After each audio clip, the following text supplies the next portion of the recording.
La segunda ponente de esta mesa de investigación es la doctora Paola Bogolenta, profesora de investigación del Consejo Superior de Investigaciones Científicas y concretamente el Centro de Biología Molecular Severo Ochoa, que es un centro del CSIC y de la Universidad Autónoma de Madrid.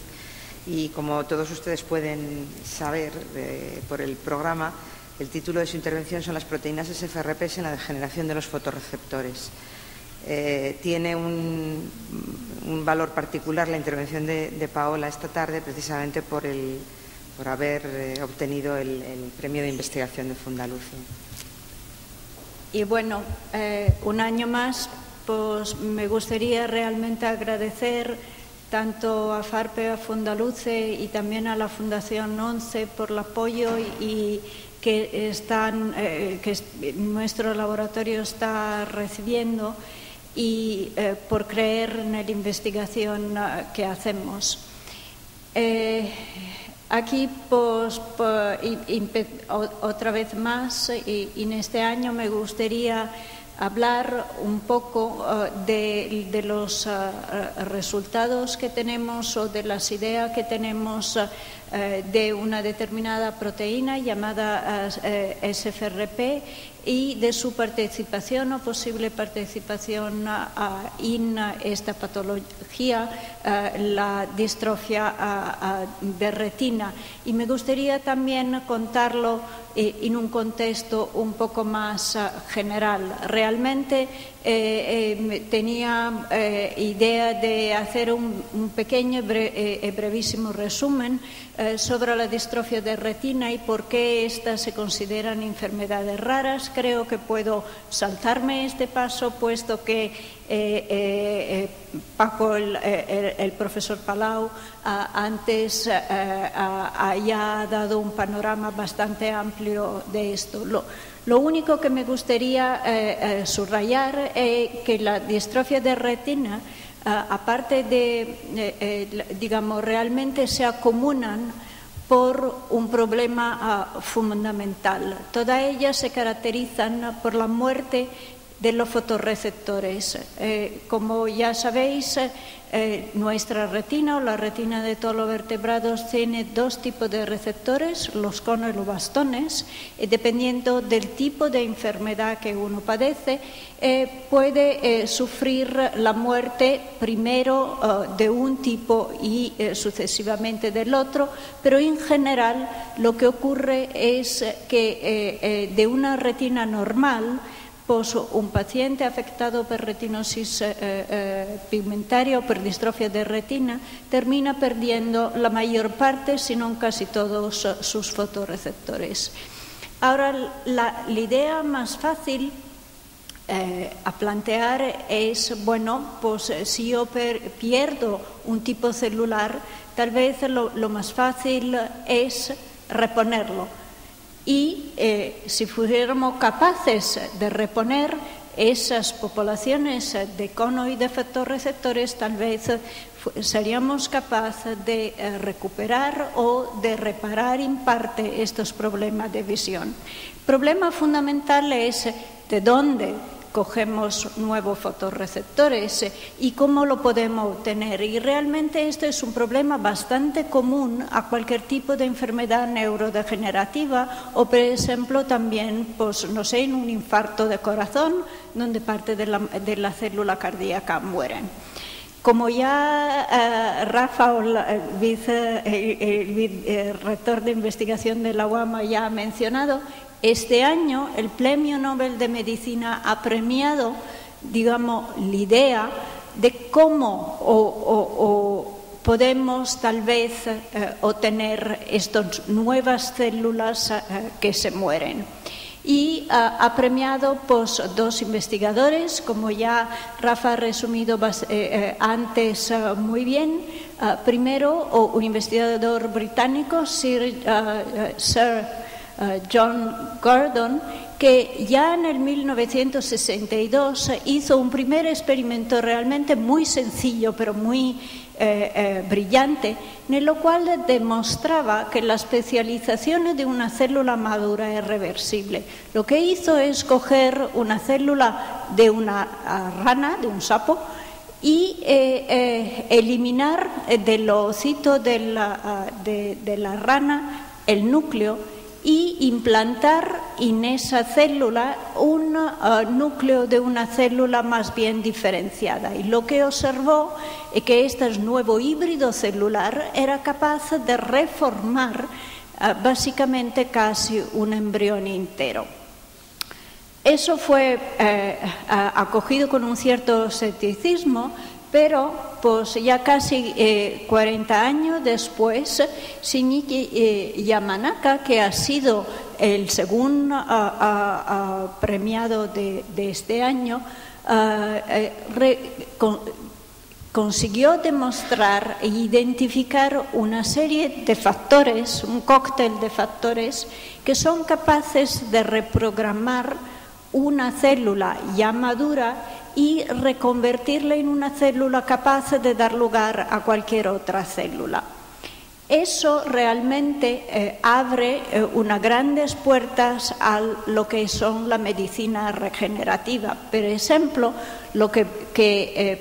una persona lo que puede hacer es, podemos coger una célula de la piel, un fibroblasto de una persona, intentar tratarlas con este cóctel de factor, reprogramarlas, inducir esta célula en células pluripotentes, la cual a través de una serie de condiciones y exposición a otros factores definidos pueden dar lugar, por ejemplo, pues a células de corazón o a células neurales.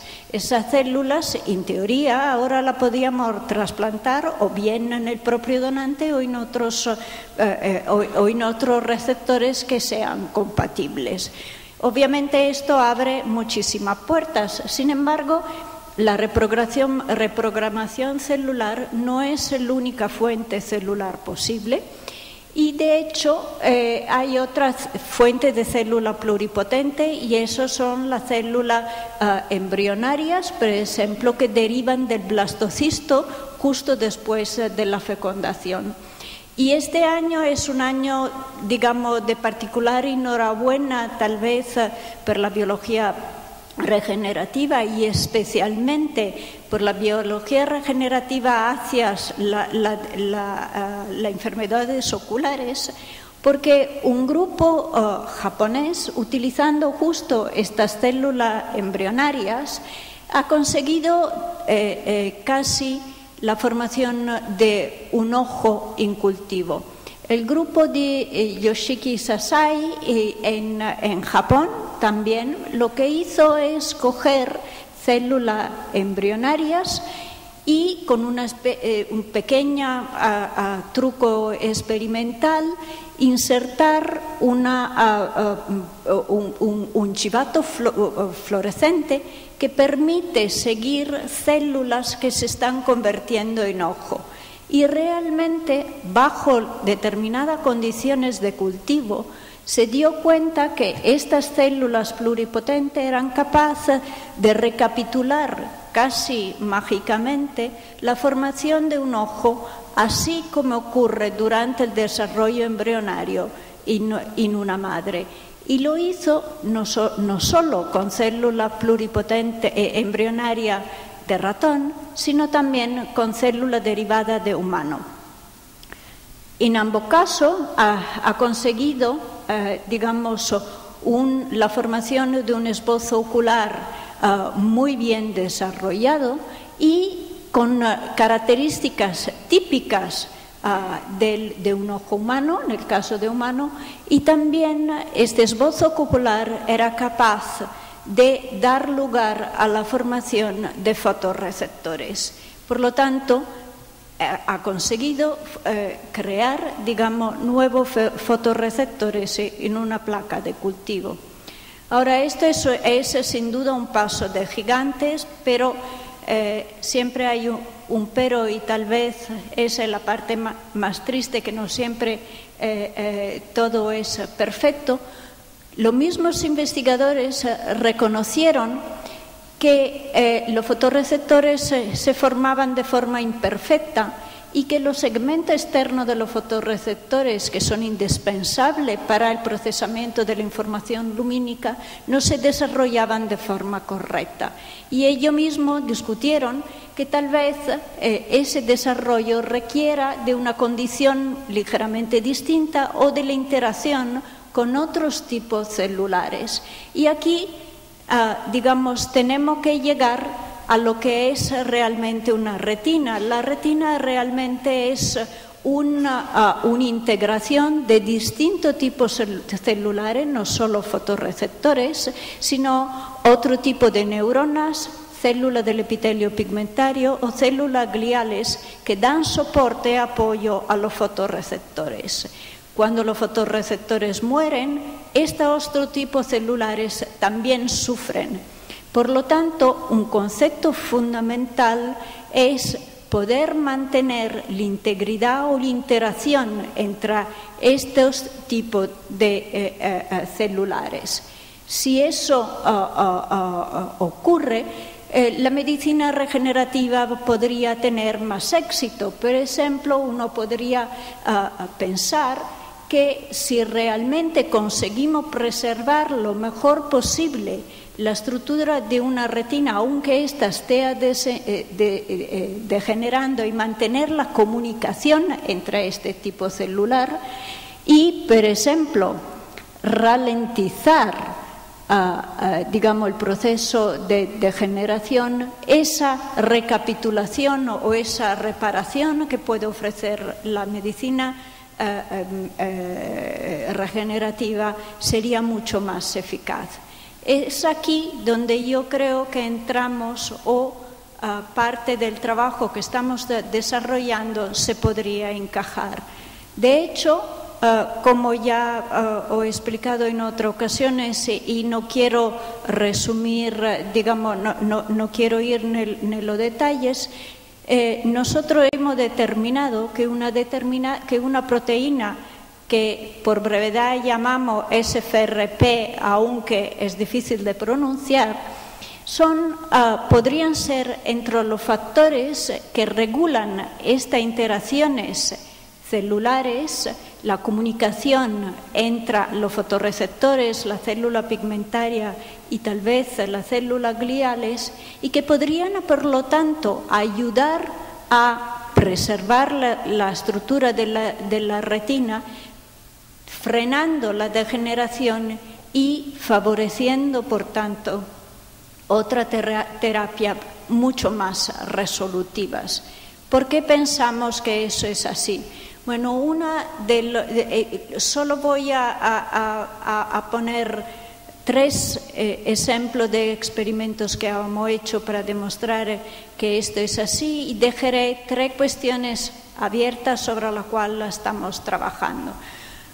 Una forma fácil o que para nosotros experimentadores es fácil para abordar la función de una proteína es eliminar ese gen o esa proteína, por ejemplo, de un animal modelo como es un ratón.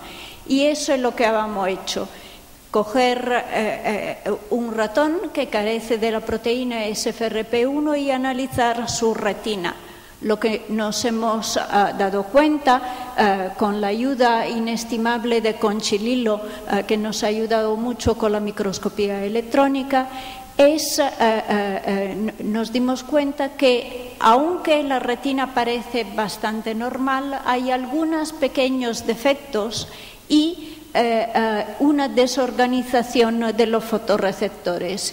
En particular, una de las estructuras que más se debilita en ausencia de SFRP1 es la membrana limitante externa, que es, digamos, el sitio donde se crean uniones o comunicación entre los fotorreceptores y las células gliales y el epitelio pigmentado.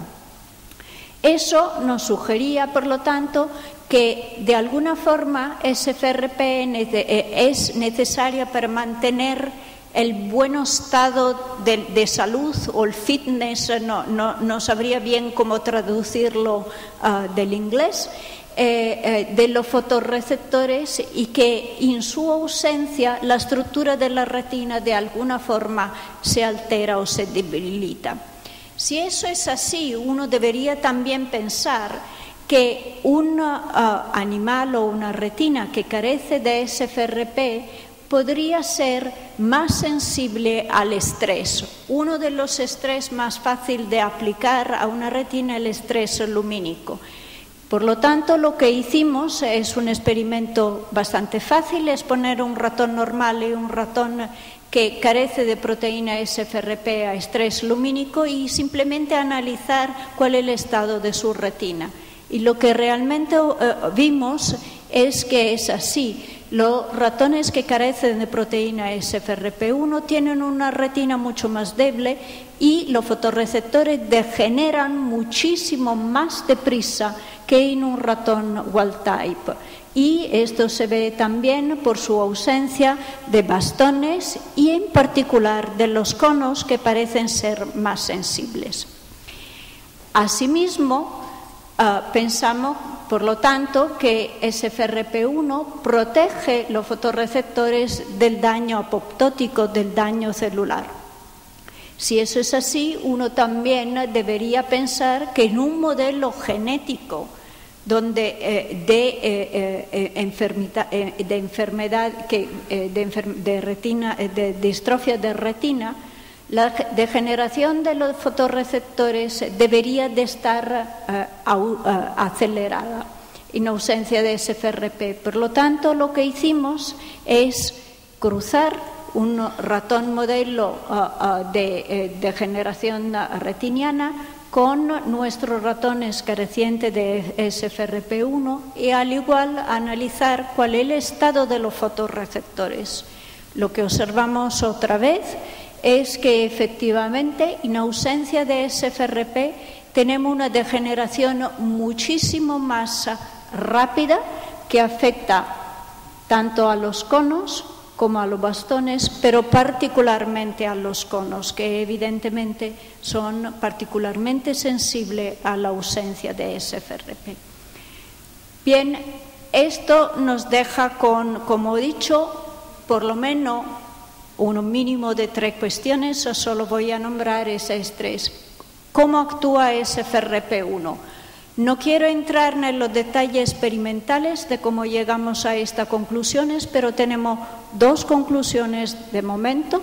Uno, SFRP1 es necesaria para controlar el procesamiento de proteínas que pueden participar en la interacción entre el segmento externo de los fotorreceptores, la célula de Müller y el epitelio pigmentario, y por lo tanto su presencia puede preservar esa interacción y esta comunicación celular. También tenemos algunos datos bastante sugerentes que SFRP podría participar en la regulación de los procesos inflamatorios que normalmente acompañan también degeneración neuronal en general. La segunda cuestión, y tal vez la más importante, la más relevante, es, niveles elevados de SFRP protegerían o frenarían la degeneración retiniana. Sé que esta es la cuestión porque tal vez a ustedes más le pueda interesar. Sin embargo, también, y un poco resumiendo y cogiendo lo que Rafael antes mencionó del comentario que hice el premio Nobel, yo estaría feliz si habría curado a un paciente. Estos son los pasos más difíciles y todavía no tenemos una respuesta, pero sí ya hemos generado vectores lentivirales que no permiten sobreexpresar esta proteína. Somos capaces de infectar la retina con una cierta eficiencia. Sin embargo, los primeros experimentos que habíamos hecho no llegaban a tener, digamos, una eficiencia tal para poder darnos una respuesta.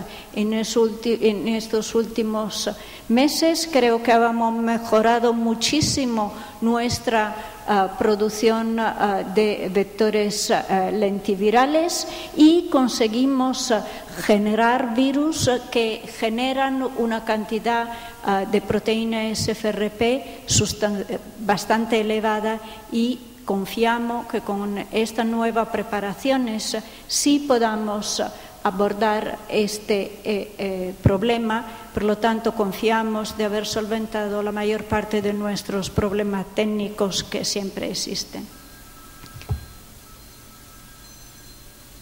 No, perdón, que era el mismo sonido de mi teléfono.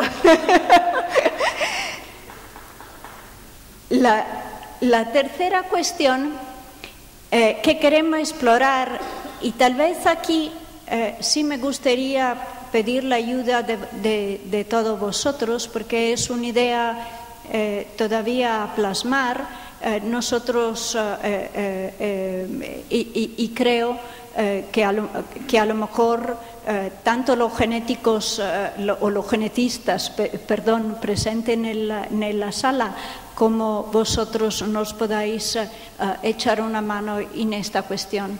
Bueno, tenemos una idea que ha ocurrido, digamos, a través de varias otras experimentaciones en el laboratorio. Pensamos que tal vez diferencias interindividuales entre los niveles de expresión de SFRP1 podrían conferir susceptibilidad o tal vez protección a distintos tipos de estados patológicos. Sabemos que estas proteínas se regulan, su expresión se regula a nivel epigenético, por lo tanto, los niveles que yo tengo o otra persona tienen pueden ser distintos. Por lo tanto, pensamos que, por ejemplo, bajo niveles de SFRP1 podrían predisponer o acelerar, por ejemplo, la degeneración de los fotorreceptores o ninguna de las dos hipótesis es mutuamente excluyente, o altos niveles de SFRP podrían proteger o ralentizar la degeneración de los fotorreceptores. En un experimento, digamos, que ha surgido muy casualmente, nos dimos cuenta que en el fluido lacrimal hay unos grandes niveles de SFRP. Y aquí, digamos, os presento, por ejemplo, el caso de 3 individuos. En realidad somos 3 mujeres del laboratorio que tenemos mucha más facilidad a la lágrima que los señores, que han, digamos, voluntarizado, digamos, sus lágrimas por análisis. 1, 2 y 3, al mismo volumen de lágrima hay distintos niveles de expresión de la proteína. Las lágrimas son fácilmente obtenibles y podría ser interesante analizar distintos niveles en la población e en distinta patología para poder analizar si, por ejemplo, hay una correlación. Y aquí dejo este tema abierto. Quisiera concluir dando las gracias especialmente a todas las personas. Yo lo cuento, pero pues hay muchas más personas detrás que trabajan y muy duro para conseguir estos resultados. En primer lugar, quisiera dar las gracias a Pilar Esteve, mi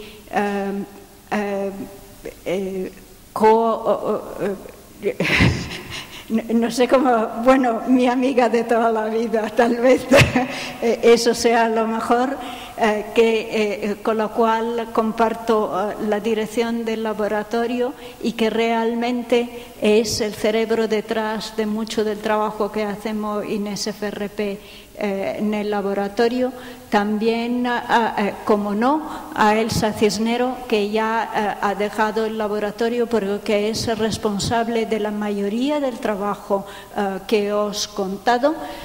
También a África Sandonís, nuestro fantástico técnico, y a Noevita Baneras, que nos ayudan en el trabajo de todos los días.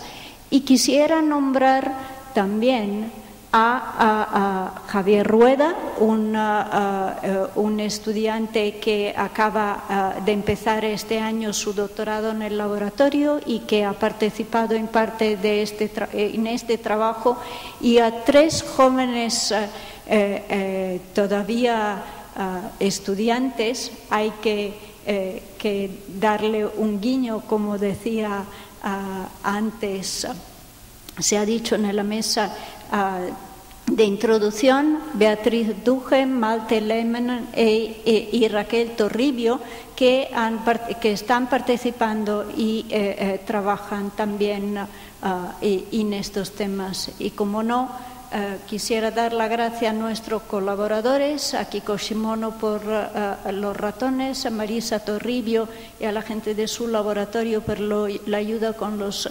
lentivirus, a Conchi Lillo por la ayuda con la microscopía electrónica, a Carmen Ayuso, que está siempre ahí dispuesta a darnos consejos en distintos aspectos de la genética de estas enfermedades, y especialmente, principalmente, a vosotros, a Fundaluce, a la Fundación 11 y a Retina España, y como no al Ministerio y a Carlos III y al Ciberer, al cual participamos por la ayuda que nos proporciona. Gracias.